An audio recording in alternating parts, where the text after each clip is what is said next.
Me llamo Kera Hudson. Saludos, hermanos y hermanas. Es un placer leerles una entrevista hoy entre un pastor y su hija con la ayuda de dos personas muy importantes en mi vida.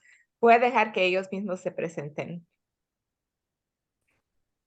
Muy Sí, bien, mucho gusto en saludarles. Soy Steve Brown y es un placer estar aquí con ustedes. Y Esteban, ¿por qué decidiste leer este ensayo específicamente? Muy bien, sí, cuando leí este ensayo, lo que había escrito ahí, me di cuenta que me podía identificar mucho con ambos, el papá y la hija, pero especialmente la hija, en que su papá representaba la iglesia. Para ella, la iglesia, su papá era la iglesia para ella. Y me identifico con como yo crecí igualmente. Ujú. Gracias. ¿Y mamá? ¿Te sí. quieres presentar? Buenos, buenos días, hija y Esteban, como segundo hijo, pues, ¿verdad? Como un hijo adoptado. Yo me llamo Sheila Nee. Durante muchos años, 25 años, fui misionera en la Iglesia de Nazareno en varios países de América Latina. Me da mucho gusto estar con ustedes hoy y participar en este ensayo. Y eso es especial para nosotros porque si no se hayan dado cuenta, nos hemos conocido desde mi infancia y mi niñez ahí en el Instituto Bíblico Nazareno, Nicaragua. Así que es un placer hacer esto juntos todos. Y hoy vamos a leer una entrevista de una etapa muy difícil y dolorosa en las vidas de un pastor y de su hija. Esteban leerá la parte de la hija y mi mamá leerá la parte del padre. Usarán los géneros y los pronombres de las partes que leen. Así que si suena un poco chueco por eso, no se preocupen, todo va bien. Una hija gay y su padre pastor, una entrevista. El distanciamiento ocurre en el choque entre la comprensión y el dogma.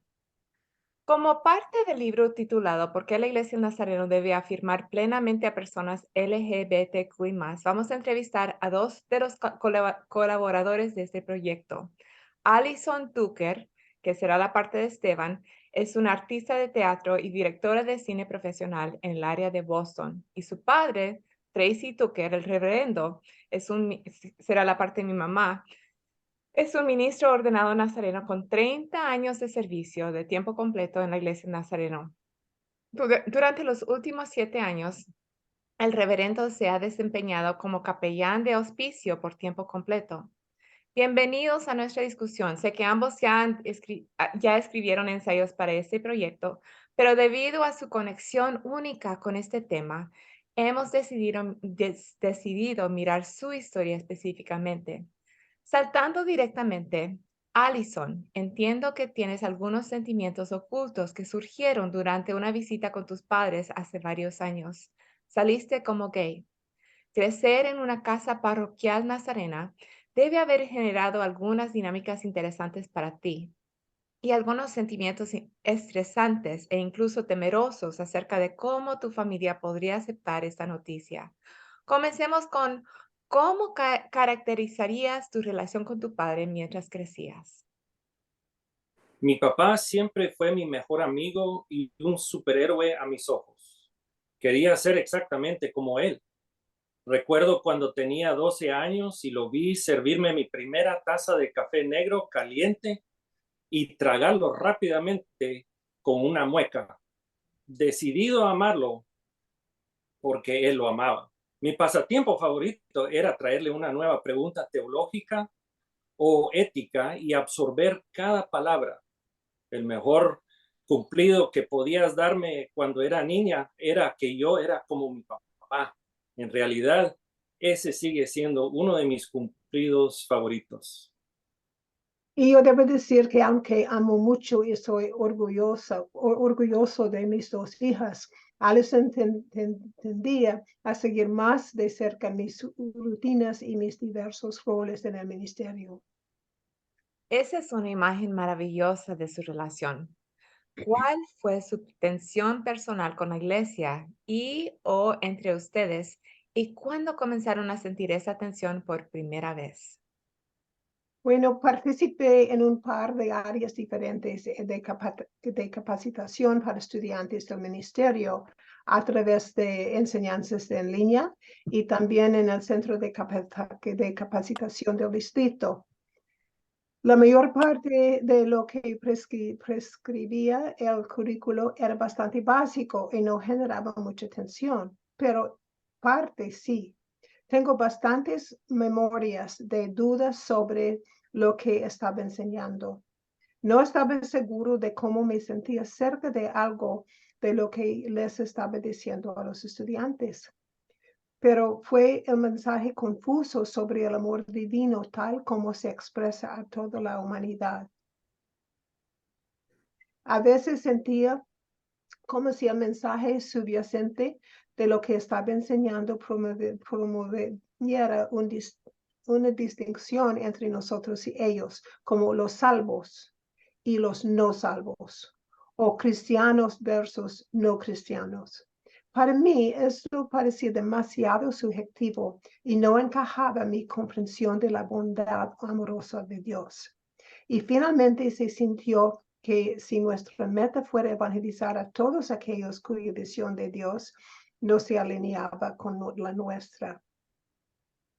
Hace algunos años, en una conversación con líderes de la iglesia, se dijo claramente que si una pareja homosexual comenzara a asistir a los servicios de una iglesia nazareno local y expresara abiertamente su homosexualidad, sería la responsabilidad del pastor tener una conversación honesta con ellos al respecto de su elección de estilo de vida.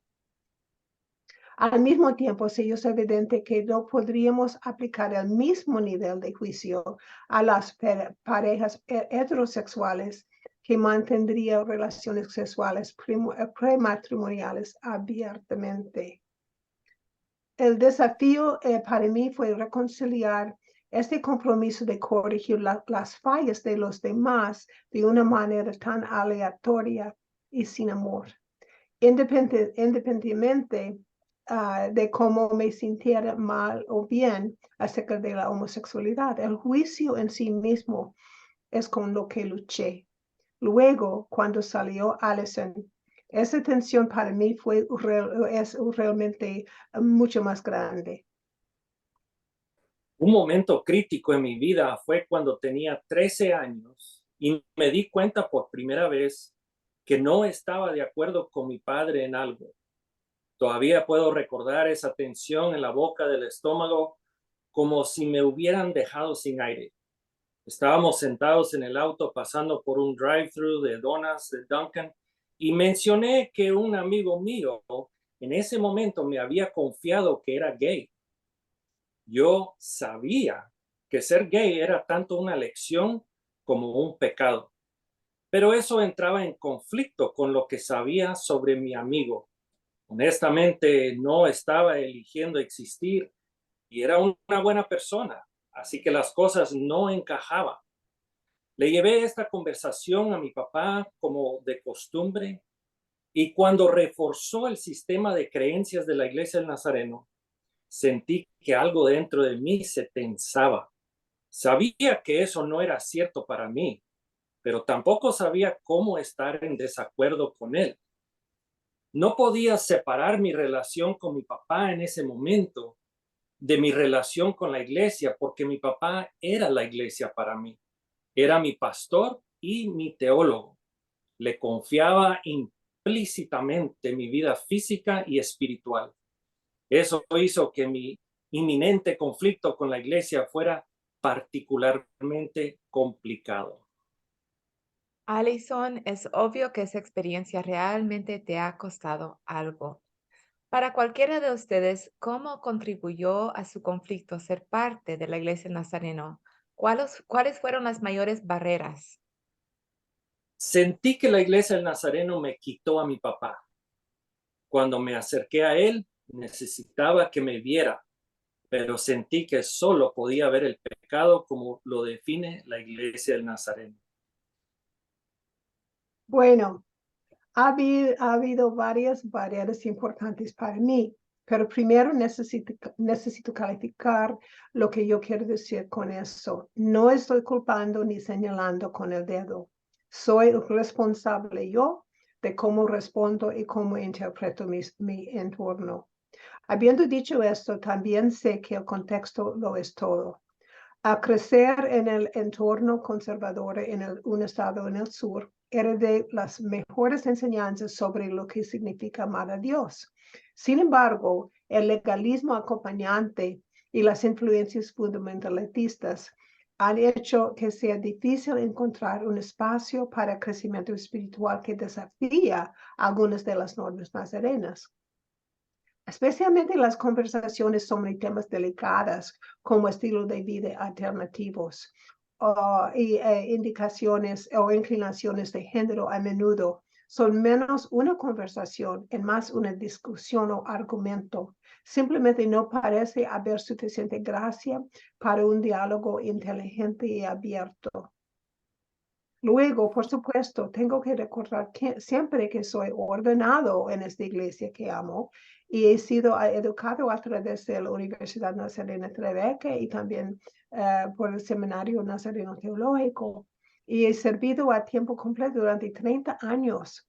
Siempre me he considerado un jugador de equipo. Tomar una posición con mi hija por la que muchos de mi denominación se sienten amenazados, crea una tensión dentro de mí que no siempre sé cómo abordar, francamente.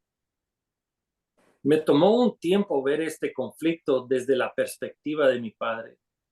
Y a la iglesia del Nazareno darme la espalda cuando me encontré con una abierta hostilidad en el Colegio Nazareno del Este. Y cuando vi a otros miembros de la comunidad LGBTQ y más perseguidos abiertamente en la iglesia. Estaba acostumbrada a vivir en esa posición. Sin embargo, me di cuenta de que para mi papá, tomar esta posición sería su primera experiencia en desacuerdo con su fe. Estaba aún más enojado con la iglesia del Nazareno que lo pusieran en esta posición de tener que elegir entre su iglesia y su hija. Espero que puedas encontrar un camino hacia algún nivel de paz en eso. ¿Qué te ha ayudado a sanar? El proceso de sanidad fue una serie aparentemente interminable de las conversaciones más difíciles de mi vida. No ayudaba a que viviéramos tan separados. Ambos tuvimos que cavar con ambas manos y aceptar la incomodidad de la situación. Recuerdo varias conversaciones al principio en las que sollocé todo el tiempo. Más de una vez cuando colgué, tuve que considerar si podía seguir invirtiendo en este proceso con él. Quería ser paciente, pero era muy agotador emocionalmente tener que defender mi realidad una y otra vez. Creo que lo que me dio más fuerza fue centrarme en la empatía. Sabía lo lejos que pensaba Nazareno que estaba. Yo también había estado ahí. Me ha llevado tantos años desaprender el odio que sentía hacia mí mismo debido a mi orientación. ¿Cómo podía esperar que desaprendiera esa programación de la noche a la mañana? Enfoqué mi atención en cómo debe ser para un hombre que vivió su vida dedicado al pensamiento nazareno, en lugar de cómo sería para él como padre. Eso fue útil para mantener nuestras conversaciones continuas. No se volvieron más fáciles por un tiempo, pero al fin valieron la pena. Para mí, el primer paso fue reconocer que mi pasión por mis hijas es mucho más prioritaria que la lealtad a un sistema religioso. Una vez que llegué a esa conclusión, me vi obligada a explorar otras formas de identificar y hablar sobre el problema real. Supongo que es algo así como la necesidad es la madre de la invención. No fue hasta que me di cuenta que no tenía idea de cómo me sentía acerca de lo que significa que alguien sea gay, que finalmente exploré ese asunto en profundidad. Había leído ciertos lugares en la Biblia que a la primera vista parecen hablar de la homosexualidad. Y he leído lo que otras personas creen, incluso lo que han escrito el liderazgo denominacional. Pero nunca había entrado en un diálogo yo mismo. Ahora me he visto obligado a sumergirme en él. Pero la realidad, la curación, la sanación se ha producido debido al arduo y doloroso trabajo de mantener el diálogo con Allison, de hecho, con mis 2 hijas. Usó la palabra doloroso. ¿Me puede contar más? Después de que salió Allison, no pudimos hablar por un tiempo. No se trataba de estar enojado. Estoy seguro de que mi respuesta no fue útil y ella estaba más que un poco herida. Pero el verdadero dolor, a lo menos para mí, fue la separación. Siempre habíamos podido hablar entre nosotros. Creo que ambos sentimos que la relación valía el esfuerzo, pero no sucedió sin mucho trabajo y lágrimas. Más de una vez me he referido a ese momento de separación como el momento más doloroso de mi vida. Siempre supe que mi papá estaba a solo un mensaje de texto o una llamada telefónica y cuando más lo necesitaba se sentía increíblemente lejos. No creo que dejé mi cama por un mes.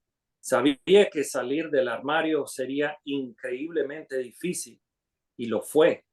Pero después desesperadamente quería a mi papá. En cambio, cada vez que llamé o contesté el teléfono, estaba hablando con el pastor Tracy o el consejero Tracy, no con mi papá. Eso fue difícil. Seguí empujando con la esperanza de llegar a mi papá. Podía escuchar el dolor en su voz y podía escucharlo luchando tan duro para darle sentido a todo, pero yo solo quería ser abrazada y amada. ¿Qué hubieran hecho diferente mirando para atrás? No estoy muy seguro de cómo responder a esta pregunta. Eso fue una realidad como una tormenta perfecta. En realidad, una tormenta perfecta para mí. Me tomó por sorpresa, pero era inevitable. La convergencia de la doctrina con la que estaba comprometido, junto con la nueva conciencia de Allison, cuando me la reveló, y luego la presión social de tener que apropiarme de esta nueva realidad en el mercado. Y siendo las redes sociales los que son, necesito decir más, tal vez simplemente necesito responder a la pregunta con, lo que haría de manera diferente sería crear un espacio seguro desde el principio que promueve el diálogo abierto independientemente del contenido del diálogo. No creo que tales conversaciones estuvieron restringidas, pero no hice un buen trabajo al promoverlas. En cambio, creo que alenté una visión autoritaria de Dios y de la Iglesia. Y creo que esta misma falta de diálogo existe en muchas iglesias. No creo que pudiera haber hecho algo diferente. Salir del armario es un viaje extremadamente personal e hice lo mejor que pude en mis circunstancias. Muchos jóvenes en mi situación no lo hacen y no han logrado salir con vida. Soy muy consciente de que tengo suerte. Cuando no sentí el amor y el apoyo de mi familia en la forma en que sentí que lo necesitaba, todavía estaba rodeada de una familia elegida que me mantenía unida. No todo el mundo tiene ese apoyo. Es cierto. De cara al futuro, ¿qué es lo que más teme o lo que más le preocupa? Así es que es la hora de confesión. Yo tengo que confesar que me gusta gustar, me gusta que caigo bien con todos. Estoy un poco traumatizado mientras respondo a sus preguntas, sabiendo que probablemente se publicarán y probablemente enfrentaré algunos comentarios difíciles o reacción violenta. Me gustaría pensar que he superado lo peor. Mis peores temores ya se han hecho realidad. He perdido trabajos, amigos y familiares y sobreviví. Supongo que temo por el futuro de la iglesia, pero en este momento es más un temor pasivo para mí.